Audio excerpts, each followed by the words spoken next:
Au nom des 70 organisations qui vous ont appelé à vous rassembler ce soir, je suis chargée de vous dire quelques mots avant d'ouvrir cette soirée.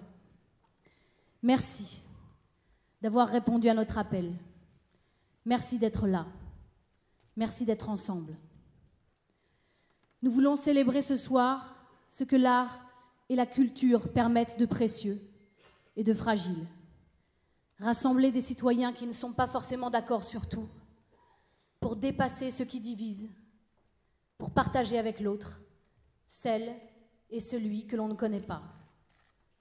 C'est cela le commun qu'inventent les arts. Certains pensent que notre République est en panne, mais c'est notre République. Certains pensent que la démocratie est en difficulté, mais c'est notre démocratie. Certains pensent que notre société n'a plus de projet, mais c'est à nous de l'écrire, encore et encore. Nous sommes réunis parce que le moment l'exige. Nous vivons une période dangereuse. Elle est marquée par les dérives populistes, obscurantistes, le rejet de l'autre, la mise en concurrence des peuples qui divisent et fragmentent nos sociétés. Comme le disait déjà Victor Hugo, quoi? Pour que les griefs, pour que les catastrophes, les problèmes, l'angoisse et les convulsions s'en aillent, suffit-il que nous les expulsions? Quoi? Les destins sont clos, disparus, accomplis, avec ce que la vague emporte dans ses plis. Ouvrir à deux battants les portes de l'abîme, y pousser au hasard l'innocence et le crime, tout, le bien et le mal confusément punis, refermer l'océan et dire « c'est fini ». Nous ne pouvons pas lâcher prise, pas maintenant. Il n'y a pas de fatalité. Au bout du compte, quelle est la question? Nous avons entre les mains un choix simple et grave. Le Front National est aux portes du pouvoir. Il gouverne déjà de nombreuses villes.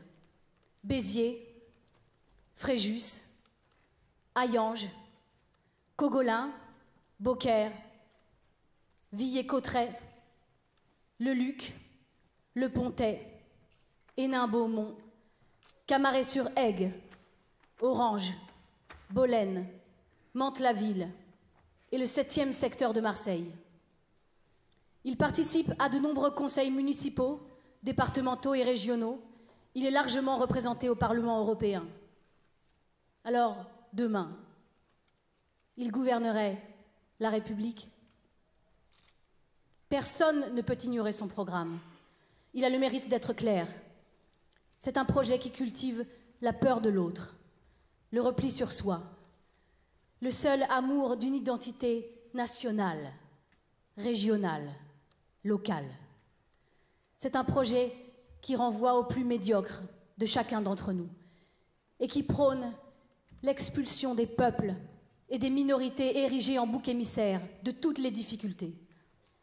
Ce parti représente un danger pour la République. Il nous isole et nous divise au lieu de nous réunir. Son programme pour les arts et la culture est tout aussi simple. Il est centré sur le patrimoine, la défiance du contemporain, du vivant, de l'international, de l'universel. Il nous parle d'un art figé, serti dans une seule langue, sanglé par un ordre moral d'un autre âge. C'est un programme qui a peur des libertés que prennent les artistes et les citoyens quand ils se rassemblent pour partager une émotion, une pensée, un imaginaire. Il est brutal, nous le savons, nous en avons déjà fait l'expérience. Des œuvres ont été censurées, déprogrammées, détruites. Des artistes et des auteurs ont été attaqués. Des lieux publics et des organisations syndicales, associatives et professionnelles le sont parfois. Nous aussi, nous aimons le patrimoine, pour nous inscrire dans une histoire des arts pleine d'avenir et que nous voulons continuer d'écrire. Nous aussi, nous aimons ce pays. Mais nous savons que depuis toujours, les arts, les œuvres et les artistes ne connaissent pas de frontières.